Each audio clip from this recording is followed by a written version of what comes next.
Yo estuve en Santa Olmera en noviembre del año pasado, al sur de Teruel, y dormí en esa casa. Escuché lo que vive dentro de las paredes. Si piensas que voz en la pared es filtración, viento o cosa de cabeza cansada, perfecto, yo también lo pensaba. Solo que la filtración no susurra tu nombre con la entonación de tu madre. El viento no responde una pregunta que aún no hiciste. Yo soy arquitecta. Trabajaba en una firma de restauración en Madrid, pero el contrato era temporal, y ya tenía un pie colgando en el abismo del desempleo. Un profesor mío, catalán duro y práctico, me recomendó para hacer el levantamiento fotográfico de 3 aldeas fantasmas en Aragón. Ve sola, documenta, mide cuarto por cuarto, toma unas panorámicas y vuelve. Dinero corto, plazos apretados. Acepté sin pensar. Santa Olmera es de esas curvas en el mapa que nadie se molesta en corregir. Una carretera estrecha, salpicada de olivos bajos y retorcidos, te lanza a un valle poco profundo. La aldea queda en un hombro de piedra, sobre un cauce seco de río. 4 casas enteras, unas 6 a medio caer, una capilla sin campana, y una antigua escuela primaria con la pared trasera abierta como costilla expuesta. Llegué al final de la tarde. El cielo estaba limpio, pero el frío venía del suelo. Un frío de piedra que parece subir por los huesos. Encontré al hombre que me alquiló la casa. Se llamaba Paco o Pacho, confieso que ahora ya no sé. En la única taberna del pueblo vecino, a 17 kilómetros. Trajo la llave en un vaso, como quien sirve hielo. Dijo: si oyes gente, no abras. Si oyes niño, mucho menos. Yo me reí. Él no devolvió la risa. La casa era de piedra caliza, junta seca, de esas que huelen a polvo incluso cuando acabas de limpiar. Puerta baja, marco gastado. 2 ventanas a la calle, una a un patio mínimo, cerrado por un muro irregular. Entré cargando la mochila, el trípode y la cinta. El aire tenía un olor a cosa muy antigua, pero había algo más. Una nota dulzona, casi química, que no identifiqué. Abrí todas las ventanas, barrí el suelo. Tengo la manía de una rutina cuando llego a un lugar extraño. Abro, aireo, piso todos los cuartos, digo mis 3 holas. Es una superstición tonta. La aprendí de mi abuela. Lo hice. Hola sala, hola cocina, hola cuarto. Escuché mi propio sonido perdiendo fuerza en la piedra. El cuarto donde dormiría quedaba al fondo, pared con el patio. La cama era un armazón de hierro con un colchón delgado y una manta de lana gruesa. En la pared a la altura de la cabeza, alguien algún día comenzó a quitar el revoque y desistió. Quedó un rectángulo de piedra a la vista como una ventana sin función. Lo anoté mentalmente. Registrar la textura de la mampostería. Traté de encender la lámpara del techo. Funcionó a media fuerza, amarilla, triste. Yo había llevado una linterna de cabeza, así que bien. Cené un sándwich frío y un café malo hecho en un hornillo. Me senté en el suelo de la sala y comencé a montar la planilla de medidas. Tarea mecánica, tranquilizadora. De vez en cuando, un crujido seco. ¿Madera trabajando? No había madera. La piedra no cruje así, pensé, y en ese mismo instante me reí de mí. Claro que cruje. El frío contrae, el calor expande, lo sabes. Seguí midiendo. Cuando marqué en el plano el espejo de la escalera, una escalerita de 2 tramos que subía a un desván destruido, oí otra cosa. No era crujido, era una cadencia, como cuando golpeas con la uña en la mesa. Tac, tac, tac, 3 veces. Luego silencio. No le di importancia. Los que vivimos en ciudad tenemos que reaprender los ruidos del vacío. Fui a dormir cerca de la medianoche. Me acosté vestida, porque el frío era cortante, y me quedé un rato escuchando la nada. La manta pesaba lo suficiente como para recordarme que estaba acostada en un lugar con historia. No comenté. Siempre viajo con tapones de oído. Esta vez dejé el estuche sobre la mochila al alcance de la mano. No los usé. La idea de bloquear los sonidos en un lugar extraño me dio un repentino miedo infantil. Era como dormir con los ojos vendados. La primera voz vino a las 3:07. Sé la hora porque ya había mirado el celular 4 veces, peleando con el desfase del sueño. No era exactamente una voz. Era un roce, un suspiro largo pasado entre dientes, estructurado en sílabas. como quien ensaya la lengua de nuevo. Ra-kel. El modo en que mi madre dice mi nombre cuando me llama desde la puerta. Me incorporé tan rápido que la manta resbaló al suelo. No había nadie. Solo la lámpara amarilla del pasillo, que había dejado encendida por cobardía. El ruido siguiente fue un toque leve en la pared, a la altura de la cabecera. 2 toques. Luego algo que me heló. Una respiración ahogada, como si alguien intentara sorber el aire a través de una rendija muy estrecha, justo detrás de mí. Bajé de la cama despacio. Puse la mano en la pared, palmas abiertas. Fría, áspera, real. Y entonces, junto al revoque mal hecho, lo oí de nuevo. Solo que ahora, la frase era otra. No te duermas. Español claro, femenino, voz baja, urgente. El tipo de frase que una madre diría a un hijo enfermo en la madrugada.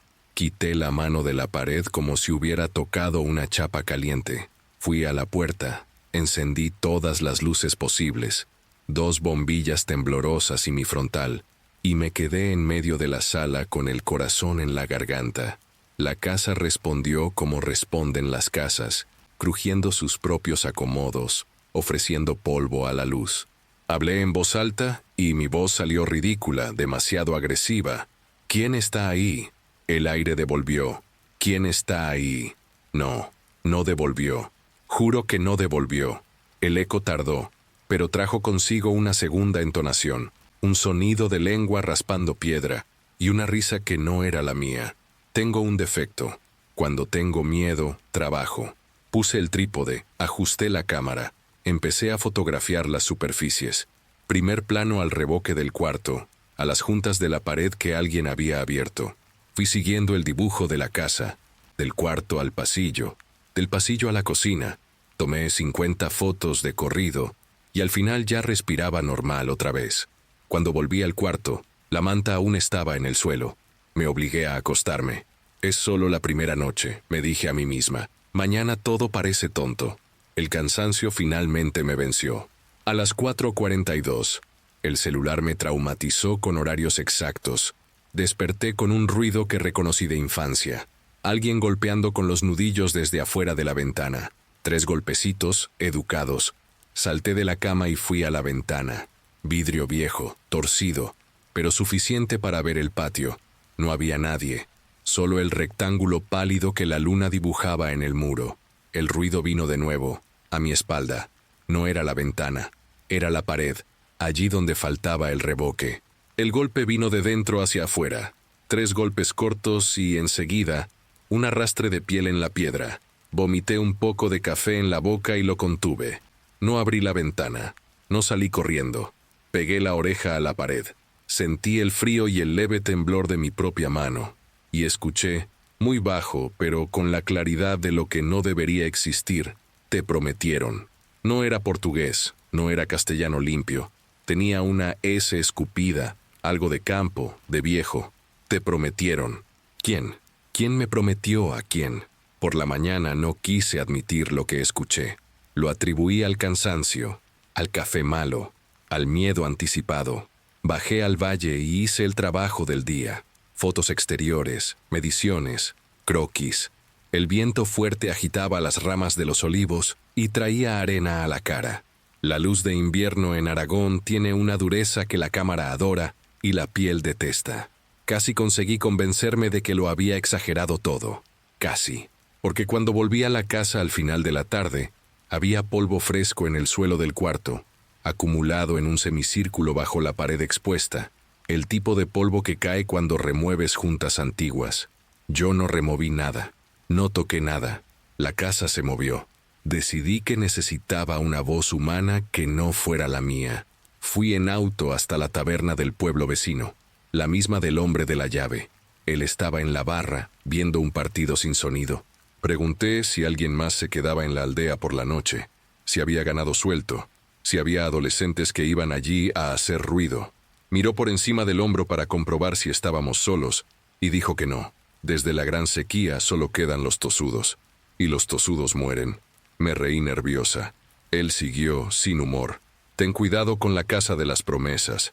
Si te habla no contestes, si te pide no des. e hizo la señal de la cruz con dedos pequeños y feos. Compré pan, queso, agua. En la caja, una vieja me miró con ojos de piedra. Cuando dije voy a Santa Olmera, no parpadeó, solo apretó los labios como quien no quiere repetir un consejo inútil. Volví antes de que oscureciera. Trancó la puerta. Encendí el hornillo. Comí como quien cumple con una tarea. El silencio de la noche en Santa Olmera no es vacío. Tiene capas. El primer silencio es de viento. El segundo es de animal que no canta. El tercero es de gente que dejó de hacer ruido hace tanto que olvidó que podía. Y debajo de eso, hay un zumbido fino, como aire comprimido intentando atravesar la albañilería. Cuando me acosté, ya me estaba oyendo desde fuera, supervisando mis actos como si fuera otra persona. Suele pasar a la gente ansiosa. Te hablas, te das órdenes simples. Respira, cierra los ojos, quédate. No sé qué hora era cuando la pared empezó a llamar por mi padre. La voz era brasileña, sin acento foráneo.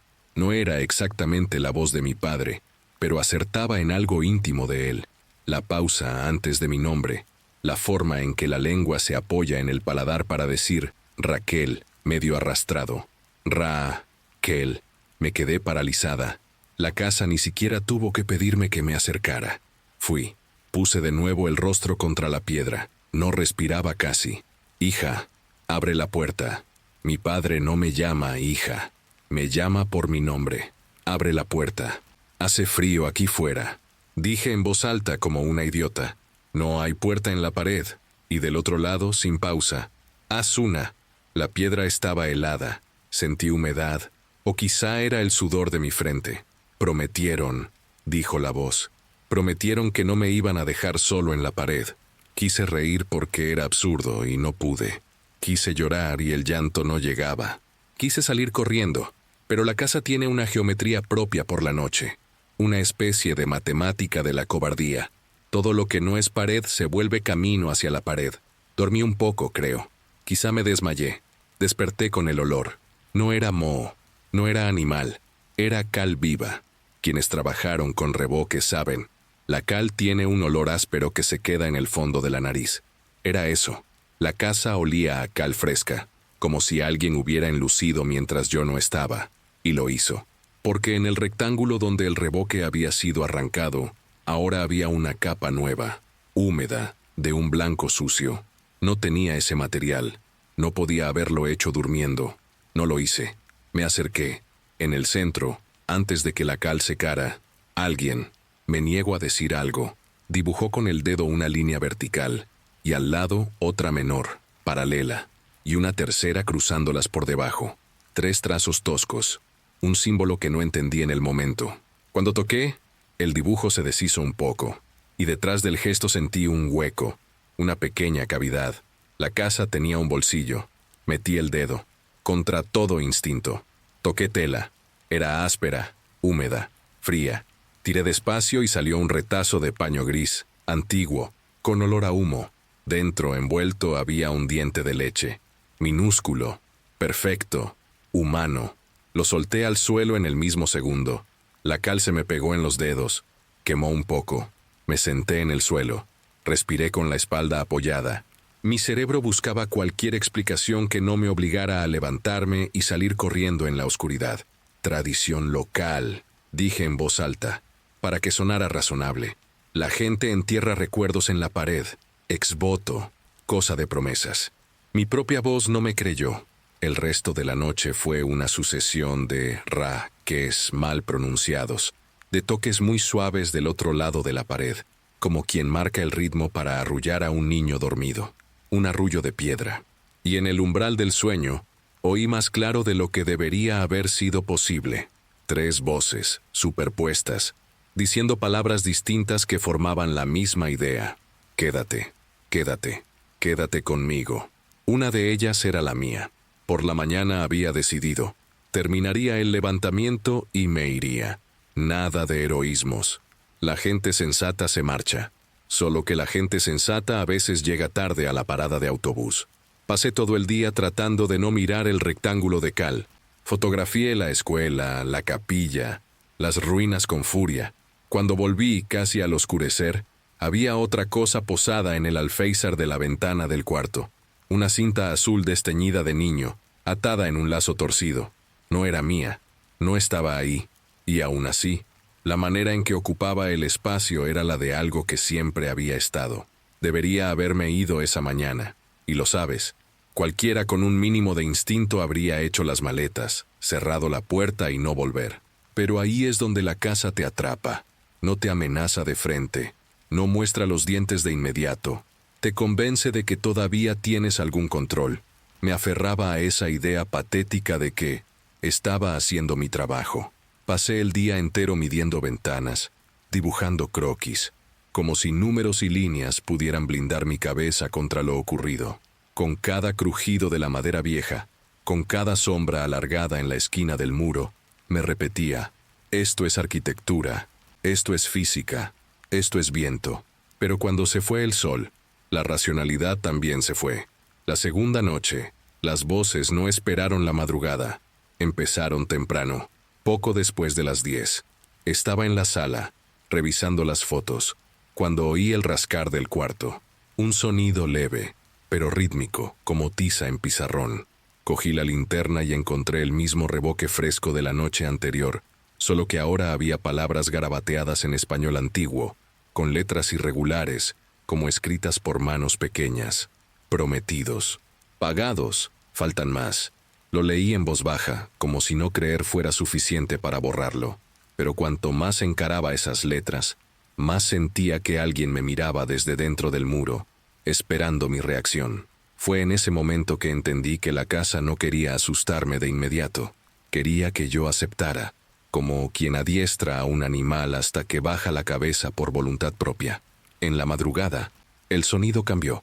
Ya no eran susurros ni golpes. Era un llanto.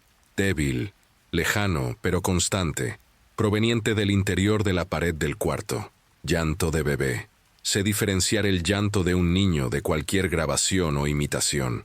Era real, y cada sollozo parecía empapar el colchón, como si la pared respirara tristeza hacia dentro del cuarto. Intenté grabar con el celular, y grabé. El archivo existe, pero al reproducirlo, solo se oye ruido, como radio mal sintonizada. Solo que en el momento, en vivo, era demasiado claro. Pegué el oído a la pared y oí no solo el llanto, oí manos golpeando, como si pequeñas palmas intentaran abrirse camino hacia afuera. No sé cuánto tiempo me quedé allí arrodillada, con la oreja en la piedra. Cuando me levanté, me dolían las rodillas y la pared estaba húmeda, como si también llorara. A la mañana siguiente, el patio estaba distinto. El muro trasero tenía una hendidura que juro que no estaba allí antes.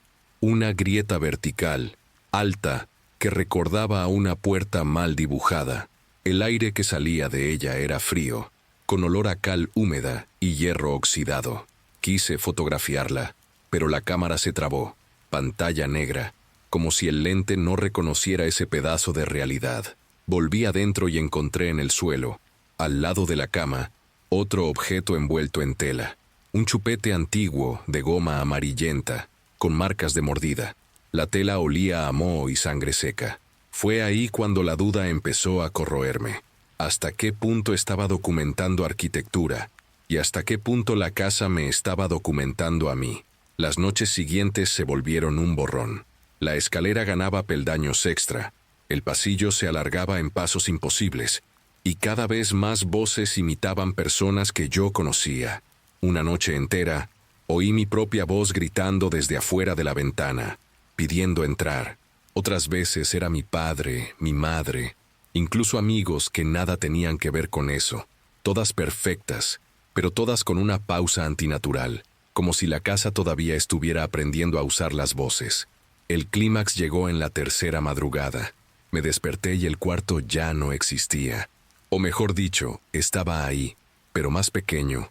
Las paredes se habían acercado, como si respiraran. El espacio se había reducido unos buenos 2 metros, aplastando los muebles contra mí. Y en cada nueva mancha de revoque fresco había manos impresas, no pintadas, sino hundidas en el yeso húmedo. Manos pequeñas, de niño. Fue en ese instante que entendí. Esas voces no pedían salir, pedían compañía. Aprendí que existen dos formas de que la realidad se quiebre. La primera es súbita, como vidrio. La segunda es blanda, como masa fresca cediendo despacio bajo el peso. Santa Olmera eligió la segunda para mí. Cuando amaneció después de la noche en que las manos de niño quedaron prensadas en el yeso, decidí irme, pero no como quien huye, como quien busca un coartada. Necesitaba a alguien, un rostro humano que no fuera el mío, que confirmara que aquello estaba ocurriendo fuera de mi cabeza. Tomé el coche como quien se aferra a un pasamanos. La carretera hasta el pueblo vecino tenía tramos de grava que siempre me daban la misma sensación de inestabilidad, pero ese día fue distinto. El paisaje parecía repetido, como si hubiera pasado 3 veces por el mismo olivo torcido y por la misma roca con una hendidura en forma de sonrisa. Abrí el mapa en el celular y la línea azul oscilaba, corrigiéndose, la flecha girando sobre sí. Paré el coche, respiré, seguí. Llegué a la taberna con los brazos doliendo de tanto apretar el volante. El hombre de la llave estaba allí. Me miró como quien ya sabe el recado que traería. Pedí un café fuerte, sin azúcar, y pregunté, directo, sin rodeos, qué exactamente significaba Casa de las Promesas. Negó con la cabeza en un gesto pequeño que cabía en cualquier explicación, y solo después habló, hacia la barra, no hacia mí. Cuando no había médico, cuando el invierno llegaba antes que la cosecha, cuando el luto era más grande de lo que la iglesia soportaba, se prometía. Prometer es barato, cumplir cuesta. Antiguamente, en Santa Olmera, costaba pared. Dijo pared con la D dura, una D de piedra. Las madres traían los nombres envueltos en cintas, dientes, cabellos, pedazos de ropa. Los hombres traían clavos, herramientas usadas. Se enterraba en la pared de la casa. Quien prometía se quedaba. Quien faltaba, pagaba. Me reí, y la risa sonó como si alguien hubiera tirado cubiertos en la cocina. Eso es ex voto. Cualquier capilla tiene. Movió los ojos hacia mí despacio, sin mover el cuello. La capilla devuelve, la pared no devuelve. Nos quedamos en silencio. Yo no quería darle la palabra justa. Él me la dio de todas formas. Emparedar, niña. Aquí se emparedaba promesa. El café me quemó la lengua. Pregunté si alguien se quedaba en la aldea de noche. Él dijo que no. Solo tú y la pared. Le conté del diente, de la cinta, del llanto. Me escuchó como quien oye el pronóstico del tiempo. Cuando terminé, se levantó, fue al fondo, y volvió con un cuaderno de tapa de cuero, de esos doblados por los años. Lo colocó frente a mí. Libro de la escuela. La maestra anotaba ausencias, nacimientos, quién enfermaba. A veces anotaba lo que no debía. Pasé las páginas. Amarillentas, caligrafía apretada. Entre listas de niños y remesas de harina, una línea rodeada de borrones. Se prometieron 3 voces, pagadas 2. Fecha ilegible. Otra anotación más adelante. No abrir si llaman con voz de madre. Cerré el libro despacio, como quien cierra la boca de alguien. Él no pidió el cuaderno de vuelta. Solo empujó la llave en mi dirección, como el primer día. Si te llama, no contestes. Si te pide, no des. Repitió, y me dio rabia que usara frases que sonaban a proverbio. Detesto los proverbios. Parecen demasiado listos para caber en lo que aún no ha pasado. Volví a la casa antes del anochecer. Solo con ver la fachada, sentí que había cometido un error al salir. La ventana del cuarto estaba abierta. Yo no la dejé abierta. La cortina, que nunca se había movido antes porque no había viento suficiente, se inflaba y desinflaba en un ritmo que parecía respiración. Entré diciendo, hola, una tontería que me parecía más útil que, hay alguien. La sala olía a cal viva y hierro húmedo. En la pared del cuarto, el rectángulo de revoque había crecido. Lo juro. La parte expuesta de piedra ahora llegaba hasta el rodapié, y la cal fresca formaba un borde irregular alrededor, como encía inflamada. Sobre la cama, mis fotos impresas. Yo no había impreso nada. Mostraban las paredes de la propia casa, solo que con detalles que no recordaba haber visto. Los dedos presionando el yeso desde adentro. El surco de una uña. En una de las fotos, el símbolo tosco de la noche anterior. Aquellas 3 líneas y la cruz. Aparecía dibujado más grande, con firmeza. Y debajo, en letra de adulto, la palabra Raquel. escrita 2 veces, una con mi caligrafía, la otra con la de alguien que solo acertó casi. Aquí es donde te digo lo que había evitado. Había polvo de cal bajo mis uñas. Me senté en el suelo. Miré mis manos. Los surcos blancos en las comisuras de los dedos eran recientes. Yo no había trabajado con mezcla. No había material allí. Y sin embargo, la verdad más simple me miraba de frente. Si el reboque estaba fresco, alguien lo había hecho. Y esa persona conocía el peso de mi nombre escrito 2 veces. Yo no hice esto. Lo dije para que cupiera en la versión cómoda. La casa respondió con un crujido feo, una contracción de las juntas, y tuve la impresión loca de que había reído. Puse la linterna, acerqué el haz. La cal temblaba en la luz como piel mojada. Esa hendidura en el muro del patio, la que había visto en la mañana, ahora se alineaba con el rectángulo del cuarto, como si ambos fueran boca y garganta. Del otro lado, una corriente de aire frío erizaba la piel. Toqué con la mano, y algo devolvió el toque. Un toque lento, como la mano de alguien muy anciano intentando adivinar la forma de la mía. Te prometieron, dijo una voz neutra, que no era nadie, que no imitaba a nadie. Te guardaron nombre, falta voz. Retrocedí. La casa no pidió grito, pidió voz. Entendí, con una lucidez que dolía en los dientes, que el llanto, el chupete, el diente, nada de eso era aparición, en el sentido folclórico con que solemos endulzar la desgracia. Era contabilidad. 3 prometidas, 2 pagadas, faltaba una. Yo. Tomé mis cosas, las pocas, mochila, cuaderno, cámara. Decidí irme sin cerrar la puerta. Una parte de mí pensaba que puertas, cerraduras, pertenencias, nada de eso importaba ya. Puse la mano en la manija, giró. Di un paso afuera y escuché, muy cerca, muy íntimo, como si alguien hubiera puesto la boca junto a mi oído. Hija, no fue la casa, fue mi madre. No voy a intentar convencerte con adjetivos. Era su voz, con la pausa antes de mi nombre, con la manera de aspirar el aire cuando está a punto de llorar, y no quiere que lo notes. Girar para comprobar habría sido el gesto que me atraparía para siempre. Lo sabía. Mantuve la cabeza recta. Un paso hacia la oscuridad. Otro, y la voz insistió, ahora bajito, como quien pide un secreto. No me dejes en la pared. Dejé de respirar por unos segundos. Sentí sabor a óxido. Y entendí que la casa había hecho lo único que no se hace. Puso a mi madre en medio. Regresé. No por heroísmo, ni por estupidez. Regresé porque el atajo más corto entre salir y quedarse era esa pequeña vuelta. Entré en el cuarto, quité la manta del somier y cubrí el rectángulo de cal como quien cubre el rostro de alguien. Creía que esconder me eximiría de participar. Un hilo de racionalidad se rió de mí por dentro. La pared respondió con calor. Sí, calor. Por primera vez desde que llegué, la piedra se calentó bajo mi mano. Si tapas, te tapas, dijo la voz neutra, sin rabia, sin piedad, solo estableciendo regla. Volví a retirar la manta y pegué de nuevo la oreja.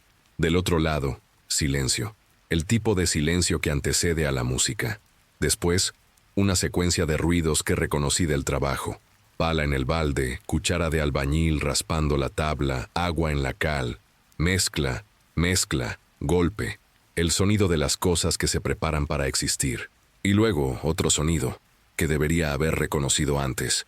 Mi propia respiración acelerada, grabada y devuelta con un ligero retraso.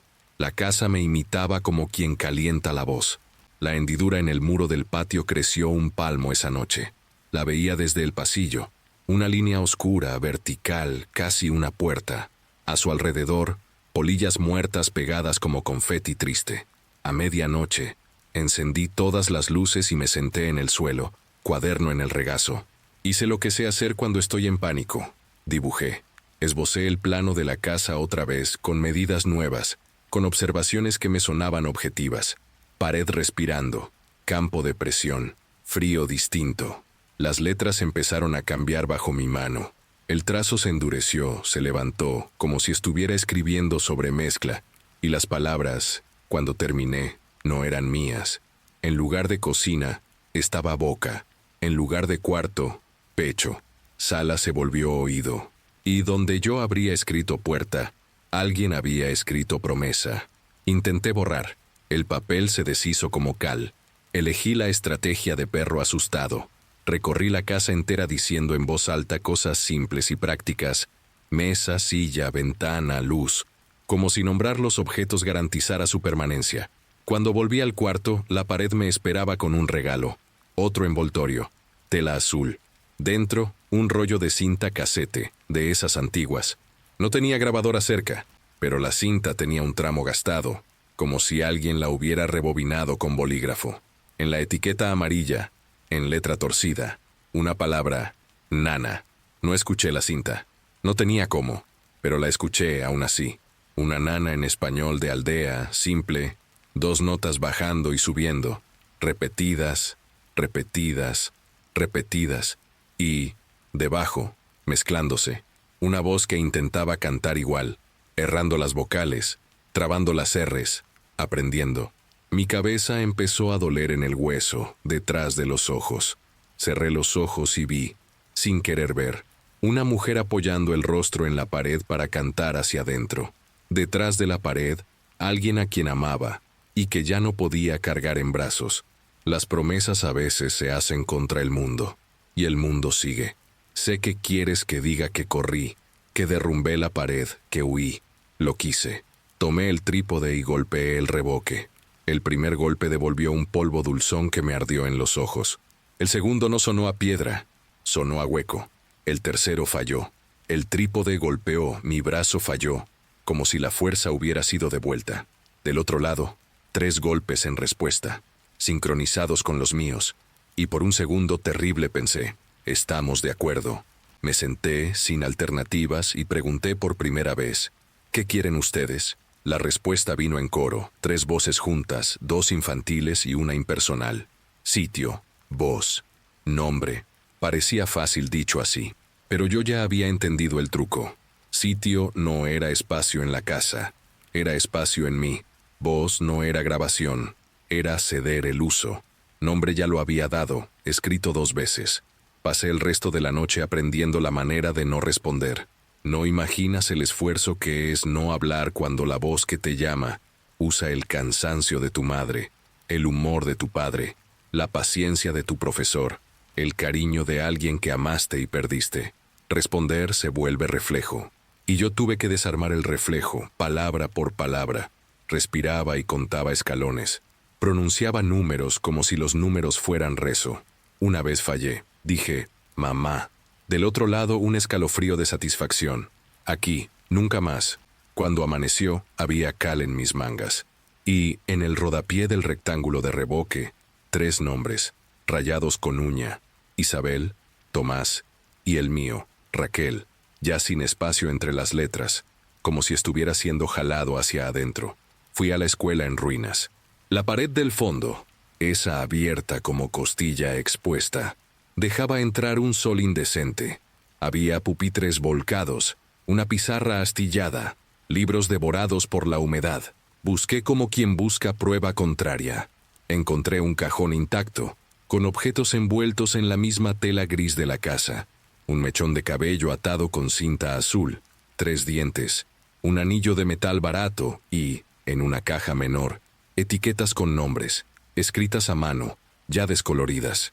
El último papel tenía fecha reciente, tinta todavía terca, promesa de voz para que el niño no se vaya en invierno. Sin firma, sin santo, sin Dios, solo pared. Cuando volví, el pasillo de la casa había disminuido 2 pasos. No es metáfora. Medí 2 pasos menos. La hendidura del patio ahora era una abertura estrecha por donde pasaría un adulto de lado, raspando clavícula y cadera. Del otro lado, oscuridad. El aire tenía olor a vela apagada y a gente que lloró hace poco. Pensé, si entro, aprendo a cantar del lado de adentro. Y una parte de mí, que no me gusta admitir que existe, quiso aprender. Algo en esa insistencia de voces iguales, mezcladas, prometía alivio de una responsabilidad que cargué toda la vida, la de ser entera. La pared no exige integridad, la pared acepta pedazos. Las paredes se levantan con pedazos. Me detuve frente a la hendidura. Apoyé la frente en la piedra. Sentí algo como una palma del otro lado. una palma abierta, sin fuerza, solo gesto.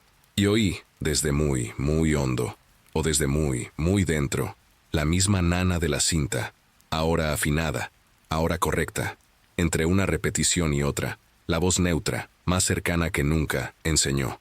Si entras, nadie cae. Si quedas, nadie se va. No sé cómo voy a explicarte lo que pasó cuando di medio paso hacia adentro. La pared tenía temperatura y pulsación, no como un corazón animal, como una caldera antigua que a veces calienta, a veces falla. El revoque me raspó la piel del brazo como lija fina. La linterna iluminó nada. La luz se detuvo a medio palmo del lente, como si la oscuridad allí tuviera densidad.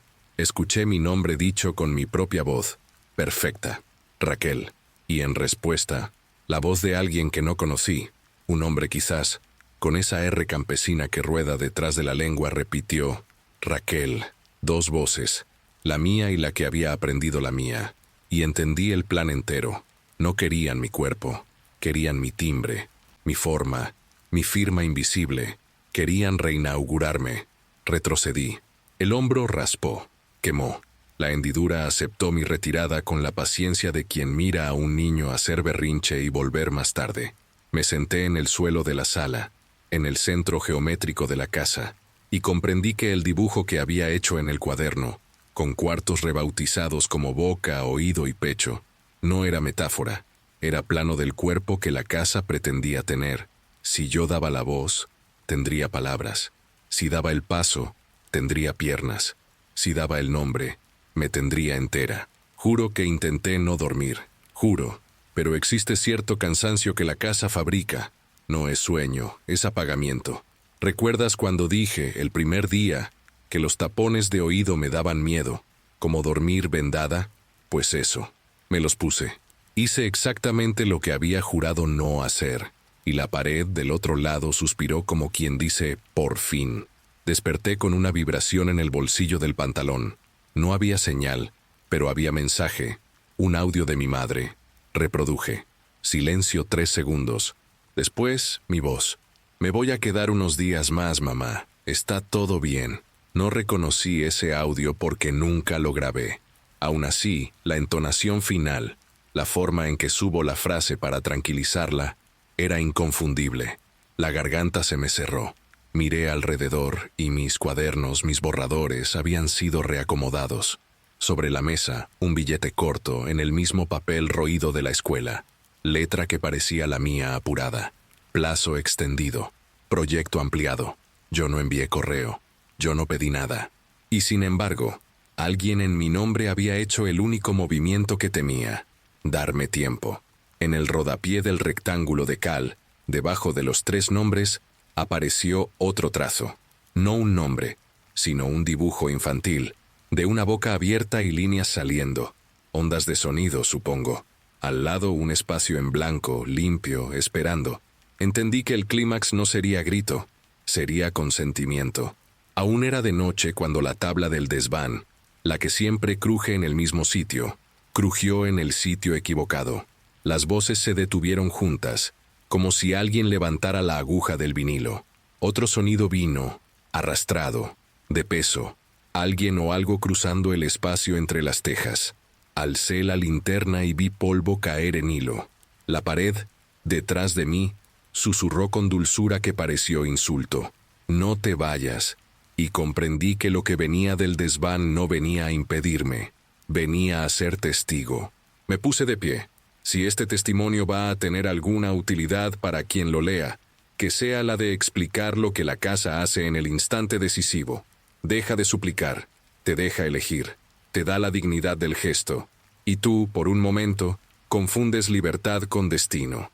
Me detuve frente a la hendidura, la mano en el marco irregular, y la casa, con todas sus voces, con todos sus niños, con todas sus promesas mal pagadas, con todos sus nombres escritos 2 veces, murmuró al mismo tiempo, con el timbre perfecto de quien fui, de quien soy y de quien sería si entraba.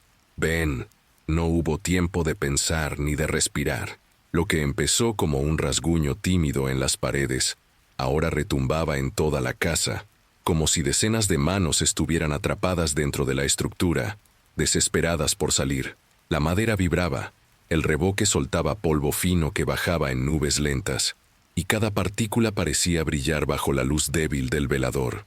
Yo y Tago estábamos parados, lado a lado, con esa certeza silenciosa que solo existe cuando el cuerpo entiende antes que la mente. No había salida. Él me tiró del brazo, intentando arrastrarme hasta la puerta, pero algo más fuerte que la gravedad me retenía en el suelo. Era como si la casa me reconociera, como si ya me hubiera marcado en el momento en que tomé aquel maldito azulejo, un pedazo roto de nada que ahora pesaba como una tumba entera. ¡Corre!, gritó Tago, pero su voz sonó amortiguada, como si atravesara agua. Mis pies finalmente se movieron, pero no me obedecían. Era como si el suelo de la casa decidiera hacia dónde iba. Cada paso crujía y resonaba, y detrás de cada eco venía un susurro. Voces de niños, cientos de ellas, mezcladas, llorando, riendo, gimiendo. Llamaban mi nombre. Lo llamaban bajo, como si estuvieran pegadas a mi piel. Cuando cruzamos la sala, vi algo que me paralizó.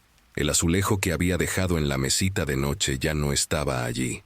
En su lugar, sobre la madera lisa, había ahora una pequeña mano marcada en sangre fresca, los dedos cortos, infantiles, chorreando hacia el borde. El líquido goteaba al suelo en intervalos acompasados, cada gota sonando como un reloj macabro, marcando el tiempo que me quedaba. Tago lo notó también. Su desesperación se volvió pánico puro. Me empujó fuera del cuarto, y mientras corríamos por el pasillo, sentí que las paredes se cerraban un poco más, como si respiraran. El aire olía a cal húmeda mezclada con hierro viejo, un hedor que me mareaba y me hacía tropezar. Llegamos hasta la puerta principal. Tago giró la manija con tanta fuerza que pensé que iba a arrancarla, pero la madera no se movió. El cerrojo estaba suelto, nada lo trababa en realidad, y aún así era como si la casa hubiera decidido que nadie más saldría. Pateó 1, 2, 3 veces, gritando maldiciones hasta que por fin la puerta se abrió, pero no hacia afuera. Del otro lado, en lugar de la calle y la noche estrellada, había un pasillo estrecho, hecho de ladrillos descascarados, iluminado por una luz amarillenta que no venía de ninguna lámpara. El aire era pesado, olía a moho y a algo más, algo demasiado dulce, podrido. «No entres», dije, pero Tago ya tenía un pie dentro. Se volvió hacia mí con lágrimas corriendo por su rostro. «No tenemos elección, André. Fuimos». El pasillo parecía no tener fin. Las voces crecían, convirtiéndose en gritos infantiles que resonaban desde todas las direcciones. A veces venían de dentro de las paredes, a veces de debajo del suelo, a veces del techo. El sonido más perturbador era el de un llanto que empezaba cerca de mi oído, cálido, casi humano, y desaparecía segundos después como si la pared lo devorara. A cada paso, la luz amarillenta se hacía más débil, hasta quedar solo en penumbra, donde los contornos temblaban, distorsionados. El pasillo se abrió, al fin, hacia una sala enorme. El suelo estaba cubierto de azulejos rotos, exactamente iguales al que yo había robado, cada uno de ellos con un dibujo infantil. Soles, nubes, flores, rostros sin boca. Era como pisar un mosaico de infancia mutilada. En el centro, una silla de hierro oxidada.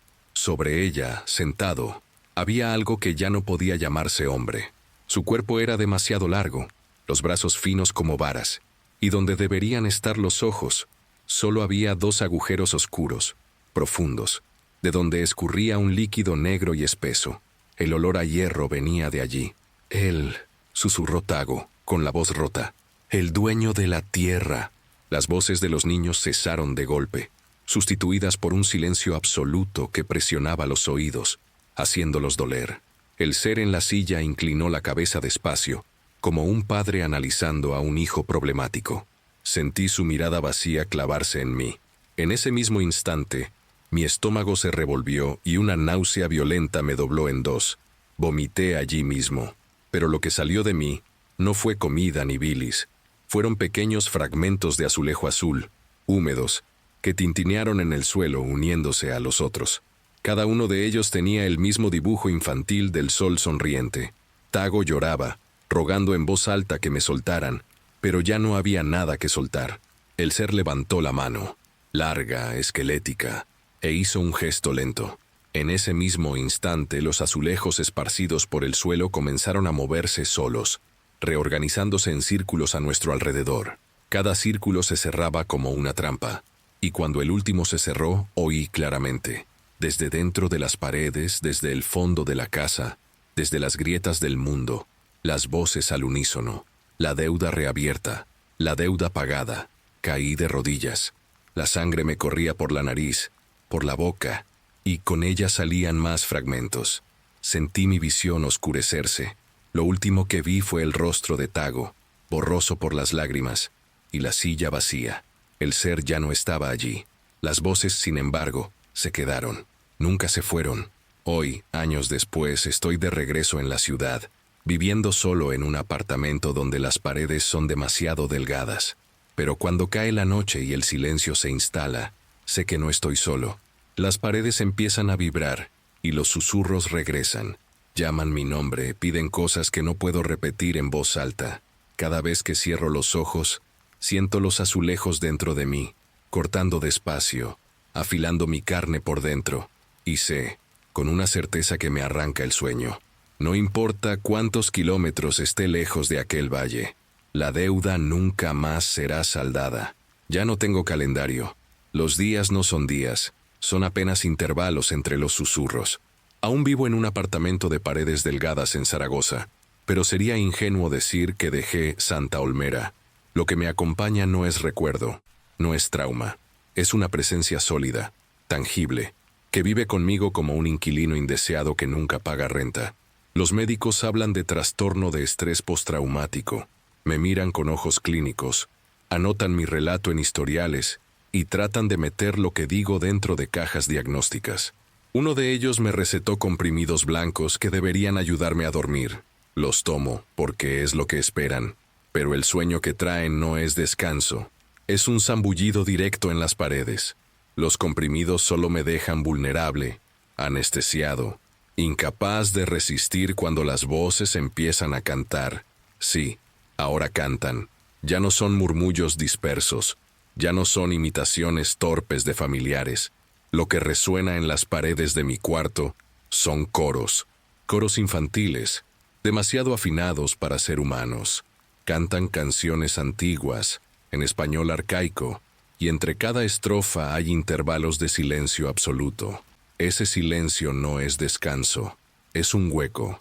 Es como si todas las paredes del mundo respiraran juntas, esperando que yo responda. Intento ignorar. Pongo música alta, golpeo la mesa, hablo conmigo mismo, pero nada compite con ellas. La pared vibra, el aire vibra, y hasta mi cuerpo vibra, como si mi carne estuviera hecha de la misma cal que ellas. A veces me pregunto si realmente regresé, porque hay días en que el pasillo de mi edificio parece más largo de lo que debería, como pasaba en Santa Olmera. El ascensor tarda minutos imposibles en llegar a la planta baja, como si la arquitectura hubiera sido contaminada por el mismo virus invisible. Una vecina comentó que ya me escuchó tarareando de madrugada. Yo nunca canto, nunca. Empecé a grabar los audios que recibo en el celular. Desde hace semanas todos vienen con mi propio número. Mensajes de voz con mi entonación, mi respiración, pero frases que nunca dije. Prometido está. Falta una voz más. No me dejes solo. Se lo mostré a Tago. Sí, sobrevivió. Pero el Tago que camina por ahí ya no es el mismo. Habla poco. Bebe mucho. Evita mirar cualquier pared por más de unos segundos. Dijo que ya no me busca porque cada vez que habla conmigo, algo aparece en su casa. Una grieta nueva. Una mancha de humedad con forma de mano. Jura que me vio reflejado en el espejo de su baño, aún estando yo a kilómetros de distancia. Ya no nos encontramos. No se puede. Y es ahí donde entiendo la verdadera crueldad de la casa. No mata. No cierra. Continúa. De vez en cuando siento fragmentos en mi estómago, como aquella noche en la sala de los azulejos. Cuando vomito sangre, salen pequeños trozos azules. Los guardo en una caja de madera que mantengo cerrada, Pero cada semana la caja pesa más. Y lo más perturbador, algunos fragmentos aparecen limpios, pulidos, como si acabaran de salir de fábrica, listos para ser colocados de nuevo en alguna pared. Yo no los lavé, yo no los toqué. Tengo miedo de que mi cuerpo esté siendo transformado en almacén, depósito de promesas que aún no se han cumplido. La última madrugada, desperté con ruido de niños corriendo en el pasillo del edificio. Abrí la puerta y no había nadie. Solo una fila de pequeñas manos sucias de cal, impresas desde el rodapié hasta la altura de la manija de mi puerta. Pasé un trapo. No salieron. Siguen allí hasta ahora, recordando a todos los vecinos que aquí vive alguien que cargó con una deuda antigua. No sirve mudarse de ciudad, de país. Ya lo entendí. La promesa no está en Santa Olmera, está en mí. Yo llevo el espacio vacío que falta llenar. Las paredes solo me acompañan. Antes de irnos al próximo relato, si eres nuevo por aquí, no olvides suscribirte al canal y activar la campanita para recibir las próximas historias. Tu presencia es importante y tu apoyo es esencial. Bien, sigamos. Mi nombre es Rafael. Yo no nací en Canarias, ni tengo raíz española más allá del apellido de mi madre en el documento, pero desde que empecé a acompañar a grupos de brasileños por Europa, me volví esa persona que resuelve la logística imposible. Hay que recoger esto hoy. Volver el mismo día, nadie puede enterarse. Yo siempre encontraba la manera. Así empezó la madrugada. Un mensaje sin foto, sin emoji, solo un texto seco en mi celular, 12:11 de la noche. Rafa, hay un sobre que recoger en La Gomera. Llega en el primer ferry, regresa en el último. Pago en efectivo. A la persona que lo mandó la conocía de vista. Ya nos habíamos cruzado en traslados de aeropuerto. Nada íntimo. Yo debería haber dicho que no. En vez de eso respondí, manda la dirección. Salí de Los Cristianos, Tenerife, a las 3:15 de la mañana. Quien ya ha tomado carretera a esa hora sabe. La realidad se vuelve menos firme, como si las líneas blancas del asfalto hubieran sido pintadas por alguien con sueño. La travesía hasta San Sebastián de La Gomera sería a las 6. En el puerto, el personal del ferry tiene una rutina silenciosa, sin cara de turista. El olor a sal entra por las rendijas, se mezcla con diésel, café recalentado y el moho dulce de los chalecos salvavidas. Compré un cortado y un croissant viejo, solo para engañar al estómago. El papel del croissant se pegó en el dedo. Pequeñas cosas se adhieren cuando uno está en automático. En el mostrador de embarque, la empleada miró mi pasaporte y dijo, «Buenos días», ya con ese acento gomero que arrastra un poco la S. Yo le dije, «Buenos días», de vuelta, y devolví la sonrisa como quien aún cree que todo es normal. El mar parecía una sola cosa, más oscuro que el cielo. Cuando el ferry zarpó, el ruido del casco cortando el agua me recordó el zumbido de una nevera vieja. Un sonido constante que calma y desarma. Cerré los ojos y me prometí dormir 20 minutos, como máximo. Soñé con una calle de adoquines húmedos donde alguien silbaba mi nombre, pero no como persona. Era un silbido literal, alto, atravesando el espacio entre las casas como un recado que no necesitaba voz. Me desperté con mi propio nombre atascado en la garganta. San Sebastián aparece primero como una pila de casitas claras encajadas en un anfiteatro de piedra. De cerca, se pueden ver las puertas con pintura descascarada, los perros que dan 2 vueltas antes de acostarse al sol, la sombra corta de las palmeras. Yo tenía la dirección, un taller eléctrico cerca de la salida hacia Hermigua. Llega, recoge el sobre con D, decía el mensaje. Alquilé un coche pequeño, de esos que parecen carrito de supermercado con motor. Al recibir la llave, el chico del mostrador preguntó si conocía la isla. Le dije que no. Él respondió algo que en el momento me sonó tonto. Si oyes que alguien te llama desde el barranco, no contestes. Sonrió incómodo, como chiste interno de lugareños. Yo me reí de vuelta. Solo después entendí. La salida de San Sebastián es una carretera que ya empieza probando tu fe. La isla es todo barranco. Paredes de basalto cayendo hacia valles donde las casitas parecen sujetas con alfileres. A medida que subes, la humedad se pega al vidrio como aliento de animal.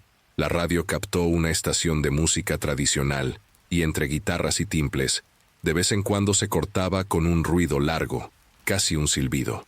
Apagué la radio. El silencio fue peor, como cuando pausas un audio y te das cuenta de que la casa está demasiado vieja. El taller quedaba en una callecita sin salida. Un letrero azul descolorido. Electricidad Domínguez. La puerta estaba entreabierta, sin luces encendidas. Toqué y esperé. Un hombre de unos 50, barba gris corta, abrió con un trapo en la mano. Yo dije su nombre, el D, y mostré el mensaje. Él asintió como si odiara aquello. Desapareció por 2 minutos y volvió con un sobre marrón doblado y sellado con cinta transparente. Extendí la mano. Él no lo soltó. Miró por encima de mi hombro hacia la calle vacía y preguntó, en voz baja, si yo había venido en el primer ferry. Dije que sí. Regresa en el último, dijo en un tono que no era consejo, era instrucción. Y si oyes al viento silbar con sentido, no pares el coche. Solo quieren saber si ya lo sabes. Asentí por cortesía, pero mi cabeza ya estaba en el dinero del pago y en la vuelta a Tenerife. Soltó el sobre. La cinta plástica se pegó un poco al sudor de mi palma. Detalle extraño. El sobre estaba frío. Yo podría haber ido directo al puerto, solo que tenía tiempo. Y cuando uno tiene tiempo, se arruina la vida. Tomé la carretera que cruza el Parque Nacional de Garajonay, porque todo el mundo habla de la laurisilva, el bosque de hojas gruesas y troncos cubiertos de musgo que parece respirar. Es bonito, sí. Desde arriba, la niebla, ellos la llaman bruma, entra por las grietas como si la isla inhalara y exhalara despacio. Paré en un mirador sin nombre, una curva de concreto abierta hacia un valle. No había nadie. Los senderos en las laderas hacían marcas en la tierra, como venas. Fue ahí que escuché por primera vez sin la radio, sin excusas, un silbido largo, limpio, saliendo del otro lado del valle. Lo juro, era mi nombre. No Rafael de manera clara, sino las alturas exactas de alguien que modulaba sílabas como quien dice, Rafael. En silbo gomero, el silbido de los habitantes que sustituye palabras, nombres, mensajes. Yo ya había visto videos de eso, pero un video en YouTube no pesa en el pecho. Eso pesó. La primera reacción fue racionalizar. Alguien practicando, alguien llamando a otro Rafael. ¿Cuál es el problema? Solo que el sonido volvió, un poco más cerca, y después se respondió a sí mismo desde otro barranco, como eco inteligente. Volví al coche como quien sale de una casa donde sabe que dejó el gas abierto, las manos temblando a un grado que me irritó. Cuando giré la llave, la radio se encendió sola y captó estática con una canción antigua. Bajé el volumen. Apagué. El silbido pareció atravesar la puerta cerrada. Si no le prestas atención, todo se vuelve viento. Yo le presté atención. Los primeros kilómetros fueron normales. La sierra, la bruma, los letreros indicando Vallehermoso, Agulo, Valle Gran Rey, el celular sin señal, luego con una barra, después nada otra vez, hasta que vino la cosa pequeña que cambia todo. Pasé 2 veces por el mismo kiosco de frutas con un toldo verde manchado de humedad. La primera vez una señora revisaba bananas. La segunda, la señora revisaba las mismas bananas, en la misma posición. Lo reconocí no por la ropa, sino por la curita en el dedo índice izquierdo, que era un rectángulo de cinta color beige, torcido, igual. Yo me estaba repitiendo en un lugar que solo tiene una carretera. Giré el volante como quien aplasta un mosquito. Si no conoces La Gomera, una carretera siempre te lleva a otra. Bajas para escapar y descubres que bajar significa caer dentro de un barranco más profundo, sin opción de regreso rápido. La isla te enseña el camino por el cansancio. Tomé una vía hacia Hermigua creyendo que iba al puerto. El paisaje cambió a un ritmo que no obedecía al mapa. Tuve la impresión de que las piedras más grandes cambiaban de lugar cuando yo no miraba.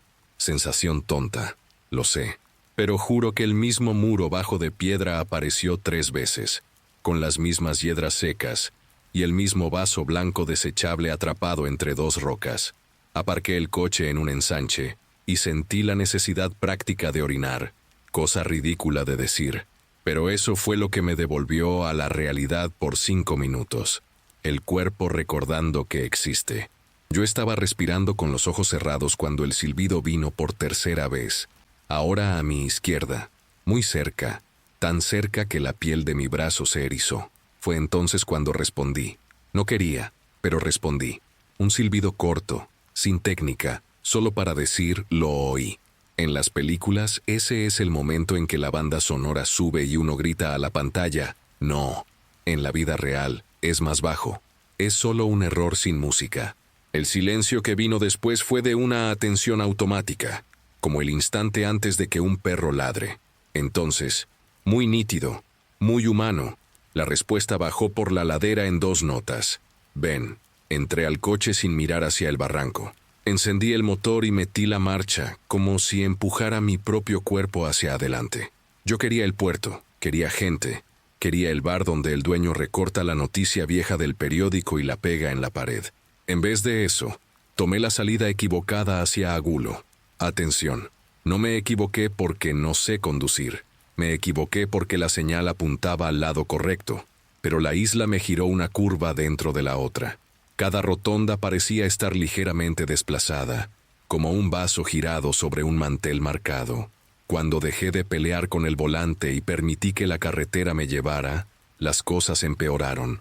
Un camioncito blanco apareció detrás, sin marca de empresa, luces bajas. No me adelantaba, no se quedaba atrás. En el retrovisor yo miraba al conductor. Nada. Era como mirar al fondo de una botella. Pensé en meter el coche dentro de un pueblo. Esas calles estrechas con ropa tendida y gatos que se sientan en el capó caliente. Solo que los pueblos, cuando aparecían, parecían escenarios cerrados. Todo demasiado quieto. Lo único vivo era el sonido de un pájaro que no identifiqué. Una secuencia metálica y fría. Y entre una nota y otra, el silbido volvía, ahora múltiple, como si varias bocas silbaran la misma frase en distintas escalas. Él sabe. Me detuve en Agulo por impulso. En la plaza, 3 viejos jugaban cartas, cada uno con el sombrero a su manera. Un niño pateaba una pelota que siempre parecía volver al mismo pie. Entré en un bar pequeño con mostrador de madera oscurecida por manos. La pared tenía fotos en blanco y negro de una romería antigua y un recorte plastificado explicando el silbo gomero. Pedí agua y un café. La muchacha del mostrador me miró como si me conociera, y juro que las ganas de preguntar, ¿me conoces?, casi salieron. El televisor pasaba un partido antiguo repetido, creo. El locutor se emocionaba por un gol que nunca llegaba. Cuando la muchacha trajo el café, yo pregunté con vergüenza, ¿ustedes usan de verdad el silbo en el día a día? Ella encogió los hombros, rió poco. Más en el campo, para avisar cuando se cae la carretera, para llamar a la gente del otro lado. Y entonces se puso seria de repente, como quien cambia de tono porque la conversación cruzó un punto invisible. Si respondes, regresas con algo que no era tuyo. Yo debería haberme ido en ese segundo, con el café a la mitad. Pagué, salí a la plaza y el camioncito blanco estaba detenido al otro lado. Motor encendido. El conductor seguía sin rostro en el reflejo del vidrio. No sé explicarlo. Tal vez fuera solo la oscuridad del interior. Tal vez yo ya estuviera buscando el vacío. Entré en el coche, cerré las puertas y llegó un mensaje. Una sola barra de señal. El mensaje entró y se fue. Del taller. ¿Ya entregaste? Respondí. Hoy mismo. Lo que no dije. Yo aún ni siquiera tenía certeza de lo que estaba llevando. Volví a la carretera con una decisión clara. Puerto. Fin. La peor parte del pánico es el razonamiento parcial. Piensas puerto, pero no consigues pensar cómo. Yo solo seguía lo que parecía bajar. Fue cuando vi el desvío hacia el mirador de Abrante, la plataforma de vidrio que se proyecta sobre un abismo, y desde donde se ve Agulo pequeño, como encaje. Un grupo de turistas bajaba de un autobús, todos con ese mismo abrigo rojo de excursión, como si fueran parte de un cardumen uniforme. Me uní a ellos por instinto de manada. Vidrio, viento, selfie, todo eso es normalidad.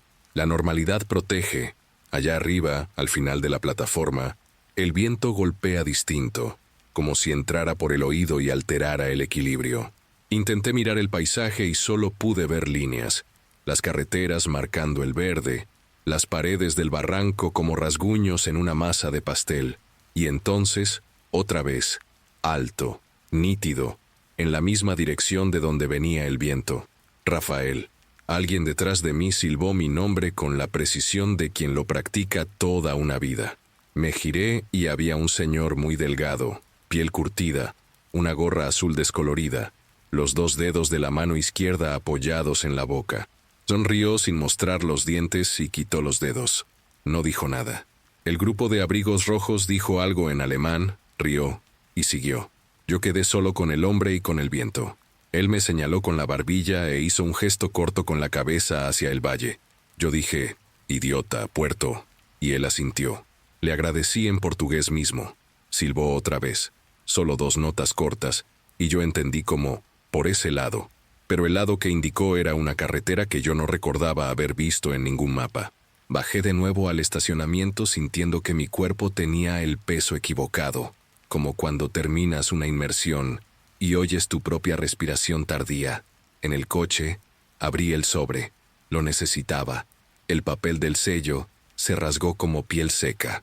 Dentro, solo había un mapa impreso de La Gomera, sin anotaciones, sin X roja, sin nada. Solo que el mapa no era actual.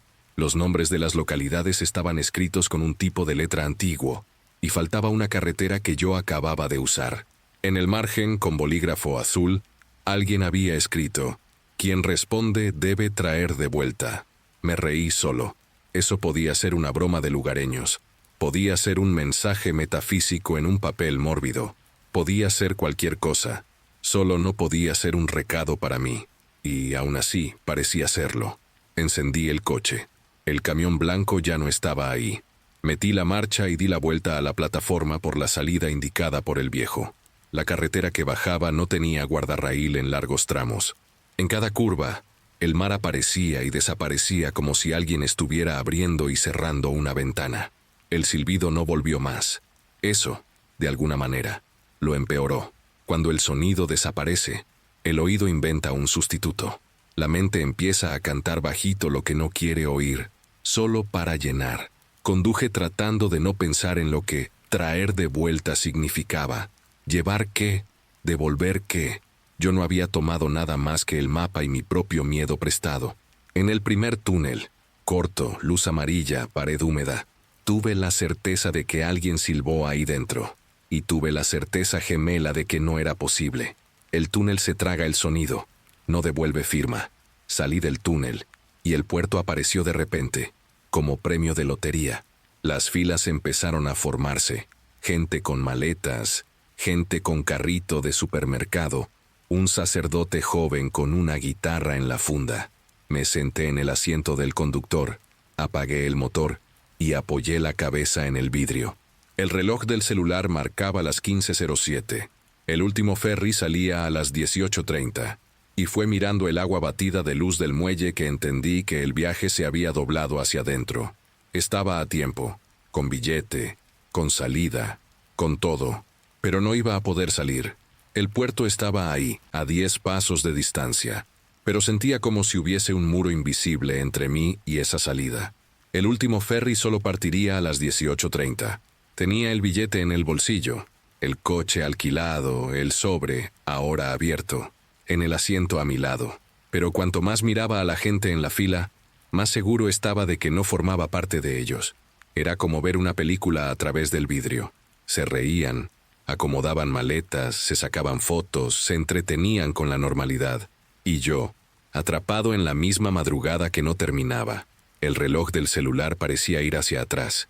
1 hora entera pasó en 10 minutos. Luego 10 minutos se convirtieron en casi 2 horas. El tiempo en la isla no era lineal. Era una marea que tiraba y devolvía. Intenté racionalizar. Cansancio, café malo, falta de sueño. Pero entonces vi el detalle que destruyó cualquier intento de lógica.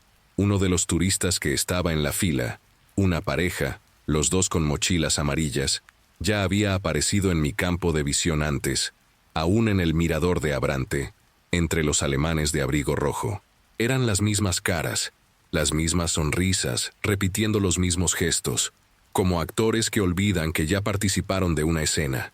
La mujer se acomodó el pelo detrás de la oreja con el mismo movimiento exacto que ya había visto. No embarqué. No pude. Salí del coche, caminé hasta la taquilla y pedí con la voz temblorosa cambiar para el día siguiente. La taquillera, con una calma burocrática, solo dijo: «Claro, señor. Mañana, misma hora. Mañana». Pero el mañana no existía. De vuelta al coche abrí el sobre otra vez. El mapa antiguo, la frase escrita a mano: «Quien responde debe traer de vuelta». Miré esas palabras como quien mira un veredicto. ¿Traer de vuelta qué? ¿Qué exactamente había sacado de la isla? La única respuesta posible era: a mí mismo. El sol comenzó a caer, pero la sensación era de madrugada. El aire se volvió denso, y la brisa que venía del mar ya no olía a sal, sino a hierro oxidado. Arranqué y conduje sin destino. La carretera me llevó de nuevo hacia el interior de la isla, a las curvas cerradas donde los barrancos parecen tragarse los coches. Fue en el tramo entre Hermigua y Vallehermoso que percibí otra cosa. El panel del coche marcaba siempre el mismo kilómetro. Yo rodaba, aceleraba, pero el número no cambiaba. 44,7 kilómetros. Fijos. Era como si la isla no dejara rastros de distancia. En el retrovisor, el camioncito blanco volvió, ahora más cerca, luces altas. No veía rostro, pero veía algo más perturbador. La cabina parecía ocupada por una sombra que se movía con un ritmo que no era humano. No era conductor, era como si algo respirara dentro del metal. Intenté despistar. Tomé una carretera menor, rumbo a una aldea casi borrada del mapa. Casas de piedra, balcones bajos, ropa en el tendedero. Ninguna persona, ningún perro, pero todas las puertas estaban entreabiertas, como si alguien hubiera salido corriendo en medio del almuerzo. Aparqué y fui hasta la iglesia del pueblo. La puerta estaba abierta. Dentro no había bancos ni altar, solo paredes desnudas rayadas con frases en silbo. No eran dibujos, eran anotaciones, nombres, fechas, frases sueltas, un patrón de mensajes silbados transcritos en la pared, como si alguien hubiera escrito sonidos en lugar de palabras, y en medio de ellas, mi nombre, Rafael, 3 veces, en mayúsculas, con la misma tinta azul gastada que estaba en el mapa del sobre. Mi cuerpo se heló. La sensación de que me estaban catalogando, incluido, ya no era paranoia. La isla me conocía. Salí corriendo de allí, de vuelta al coche. Las puertas de las casas ahora estaban cerradas. No las oí cerrar, pero estaban. Cada rendija de ventana parecía observarme. En la carretera otra vez la radio se encendió sola. No era música esta vez. Era un silbido continuo, modulando frases enteras. No entiendo el silbo gomero, pero mi cuerpo entendió. El sonido entró por el estómago, no por el oído. Era una sentencia. Respondiste. Ahora perteneces. Los faros fallaron por un instante. Cuando volvieron, ya no estaba en la carretera. Estaba en medio del bosque de Garajonay, con el coche parado entre los árboles cubiertos de musgo. ¿Cómo llegué allí sin sentir la transición? No lo sé, pero el detalle que me destruyó fue otro.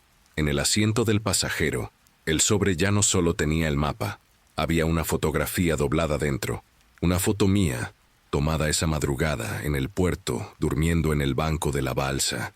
Yo con los ojos entrecerrados, la cabeza caída de lado. Yo no había tomado esa foto. No estaba solo cuando pensé estarlo. Cerré los ojos y respiré hondo. Cuando los abrí, alguien silbaba mi nombre justo afuera del coche, muy cerca. No miré porque sabía que, si miraba, vería quién estaba silbando con mi boca. No miré hacia afuera del coche. La voluntad de mirar era un imán, pero sabía que ceder sería como firmar un contrato sin leer. Respiré hondo. Puse el motor y forcé el coche hacia adelante, aún sin una carretera clara. Los árboles de la laurisilva parecían retroceder con renuencia, como si el coche empujara a un organismo vivo que no quería dejarme ir. El silbido continuaba, no uno, sino varios, de todos los lados. El nombre Rafael, repetido, modulado, como una orden militar que resonaba dentro de cavernas. Agarré el volante tan fuerte que los nudillos se me pusieron blancos. Ya no era solo el sonido entrando por los oídos, era una invasión dentro del pecho, como si mi corazón empezara a latir al ritmo impuesto por esa lengua hecha de viento. Conseguí alcanzar un tramo de carretera abierta. Delante, un túnel corto, iluminado por lámparas amarillas intermitentes. Entré. El coche tembló. En medio del túnel, los faros se apagaron solos, y el motor murió. Silencio absoluto. El túnel se cerró en una oscuridad tan densa que casi podía tocarla. Y entonces, detrás de mí, pasos. No resonaban como pasos humanos. Eran secos, como si metal golpeara el concreto. No giré. No giré porque a cada centímetro de voluntad, algo en mí decía: si reconoces lo que está detrás, nunca más volverás a ser tú. Entonces cerré los ojos. Pero fue peor. Con los ojos cerrados, vi una sombra ocupando mi asiento trasero, demasiado alta para caber, encorvada, con el rostro pegado a mi nuca. Vi el contorno del ojo sin iris, como vidrio esmerilado, observando sin parpadear. Cuando abrí los ojos, las luces del túnel volvieron. El coche se encendió solo. Estaba fuera del túnel, en una carretera costera. El mar golpeaba contra los acantilados. El viento levantaba espuma. Pero el retrovisor me traicionó. Por un segundo, me vi a mí mismo en el asiento trasero. Yo, exacto, pero con la boca abierta en un silbido continuo, ojos sin brillo, piel fría. Golpeé el retrovisor hacia arriba. No quería más reflejo alguno. Seguí en dirección al puerto, otra vez. No sabía si aún existía puerto, pero necesitaba cualquier cosa que recordara salida. En el camino, me detuve frente a un cartel: Cueva del Silbo. Nunca había oído hablar de ella. No estaba en el mapa turístico. Era una entrada de piedra, húmeda, marcada con inscripciones grabadas, todas en forma de líneas curvas que recordaban ondas sonoras, como si la isla tuviera un lugar sagrado donde nacían los silbidos. La entrada me absorbió. No recuerdo haber decidido entrar. Solo recuerdo la oscuridad y las paredes respirando. Al fondo de la cueva había un claro de piedra con bancos rústicos, como si fuera un anfiteatro natural. En el centro, un círculo marcado en el suelo, lleno de cenizas antiguas, y alrededor, sombras de personas. No cuerpos sólidos, eran siluetas, hechas del mismo aire denso de la isla. Cada una de ellas silbaba al unísono. El sonido no venía de las bocas, sino del propio espacio. Entre las sombras, reconocí rostros. El hombre del taller eléctrico, la empleada del ferry, la muchacha del bar en Agulo, incluso el viejo del mirador de Abrante. Todos allí, como copias vacías, silbando mi nombre. Rafael, Rafael, Rafael. En el centro del círculo había algo tirado en el suelo, una maleta negra. La reconocí de inmediato. Era mi maleta de mano, la que había dejado en el hotel en Tenerife. La abrí sin pensar. Dentro no había ropa. Solo espejos rotos y pedazos de fotografías mías, todas con el rostro arañado. El silbido se detuvo de repente. Silencio. Las sombras se giraron hacia mí en sincronía. Intenté hablar, pero mi boca no respondió. Y entonces lo comprendí. Yo también estaba silbando. El sonido salía de mí, no de los otros. La gruta entera vibraba en el mismo tono, pero el centro era mi garganta. Y cuando finalmente conseguí cerrar la boca, una voz entró directo en mi cabeza, sin pasar por el oído. Respondiste. Ahora es tu turno de llamar. Entendí en ese instante. El juego de la isla no era solo escuchar, era repetir. Ya no era víctima, era transmisor. El próximo nombre que sería llamado saldría de mi boca, en silbido, y si se ecoaba por los barrancos, alguien sería arrastrado, como yo lo fui. De repente vi un niño en la entrada de la gruta, un muchacho, quizás 8 años, con uniforme escolar, mochila azul. Me miraba sin entender. Reconocí esa mirada, la misma que yo tuve en el ferry, adormecido, sin saber que ya estaba marcado. La isla no quería solo a mí, quería continuidad. El silbido empezó a subir por mi garganta, involuntario. Intentaba tragar, pero era más fuerte que cualquier reflejo. El nombre del chico se formaba, sílaba por sílaba. No sabía cómo, pero sabía su nombre. Mateo. Y fue en el instante en que el sonido salió, puro y perfecto, que entendí. El abismo no solo devuelve la mirada, replica. Se multiplica dentro de cada uno que se atreve a responder.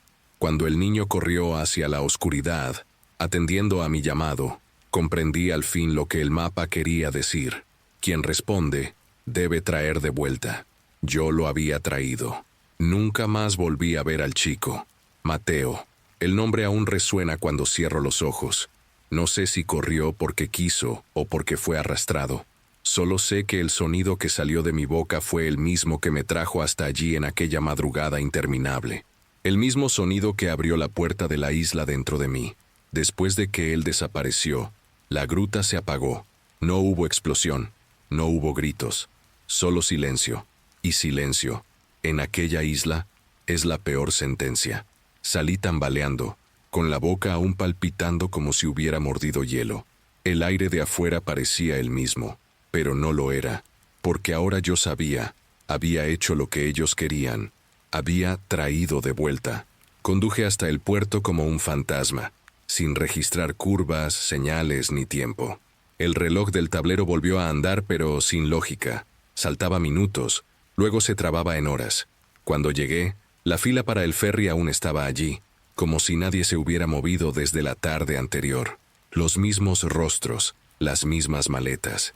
La mujer con mochila amarilla acomodándose el cabello. El sacerdote con la guitarra. Ya no me sorprendía. Solo pasé entre ellos y embarqué. Nadie me pidió billete. Nadie me miró. Y cuando el ferry zarpó, no hubo despedida de la isla. Ningún saludo. Ningún ruido de motor. Solo el mismo silbido bajo, mezclado con el sonido del mar, como si el océano fuera un pulmón más de aquello. En Tenerife, bajé y fui directo al hotel. Mi maleta estaba en la habitación, intacta, llena de ropa, pero yo sabía que no era la misma maleta que había abierto dentro de la cueva. El mundo tiene capas, y ahora estaba condenado a verlas todas al mismo tiempo. Pasaron días, luego semanas. El pago cayó en mi cuenta, como prometido. Dinero en efectivo, depositado en un sobre. Pero cada billete tenía olor a bruma húmeda y a hierro. No los gasté. Aún están guardados en una caja de zapatos, lejos de todo. Porque cada vez que los toco el silbido vuelve, como un recordatorio. Yo pertenezco. Las cicatrices no son visibles. Nadie ve nada cuando me encuentra en la calle. Sigo siendo Rafael, el guía, el tipo que resuelve la logística, el que conoce caminos alternativos. Pero por dentro, algo cambió. Ya no duermo en la oscuridad. Dejo luces encendidas por toda la casa, como si la claridad pudiera engañar a la isla, fingir que estoy en otro lugar. No funciona. El silbido no necesita sombra. Empecé a percibir patrones. En los aeropuertos, en los centros comerciales, incluso en la tele, siempre hay alguien silbando de fondo. Algo banal, un conserje limpiando un pasillo, un aficionado en el estadio, un albañil marcando el ritmo con el martillo. Pero cuando presto atención, no son notas aleatorias, son nombres, siempre nombres, y de vez en cuando, el mío. Intenté buscar ayuda, psicólogo, sacerdote, hasta médico. Cada uno me dio una explicación, trauma, estrés, síndrome posviaje. Quería creerlo. Pero ninguno supo explicar cómo, una mañana, encontré en el alféizar de mi ventana un trozo de papel húmedo, doblado, con la misma caligrafía azul del mapa. Solo una frase corta: ahora tú llamas. Lo rasgué y lo tiré. Pero esa noche, cuando cerré los ojos, soñé con Mateo. Estaba de pie en la cueva, pero no parecía asustado. Al contrario, sonreía, con la boca llena de viento, y silbaba mi nombre. Como si ya hubiera aceptado el juego, como si estuviera agradecido. Me desperté empapado de sudor, con sangre en la nariz. Y lo peor no fue la sangre. Lo peor fue darme cuenta de que, incluso despierto, mi boca seguía silbando sola, un sonido que no era mío. Ya no controlo cuándo comienza. A veces en el supermercado, en el bus, en la calle, la gente mira de reojo, piensa que es un tic nervioso. Pero yo sé lo que estoy haciendo. Estoy llamando. Estoy atrayendo a alguien, incluso sin querer. Y ese es el punto en el que ya no sé qué es castigo y qué es misión. La isla no me dejó ir. Me transformó en extensión. Un transmisor. Ya no vivo solo mi vida, vivo también como eco de ella. Hoy, cada vez que siento el aire frío atravesar la garganta, me pregunto quién será el siguiente. ¿Quién oirá su nombre en el viento? Cruzará una carretera en curva y descubrirá, demasiado tarde, que respondió. La gente dice que las cicatrices se cierran, pero no es verdad. Algunas son como heridas que respiran despacio, siempre abiertas, esperando aire. Las mías están aquí, invisibles pero vivas, y con cada silbido se abren un poco más, porque el viaje que hice en aquella madrugada nunca terminó de verdad. Si eres nuevo por aquí, no olvides suscribirte al canal y activar la campanita para recibir las próximas historias. Tu presencia es importante y tu apoyo es esencial. Espero verte en los próximos videos. Ahora, en la pantalla dejaré la lista de reproducción de los videos que sé que te van a gustar. Nos vemos por ahí.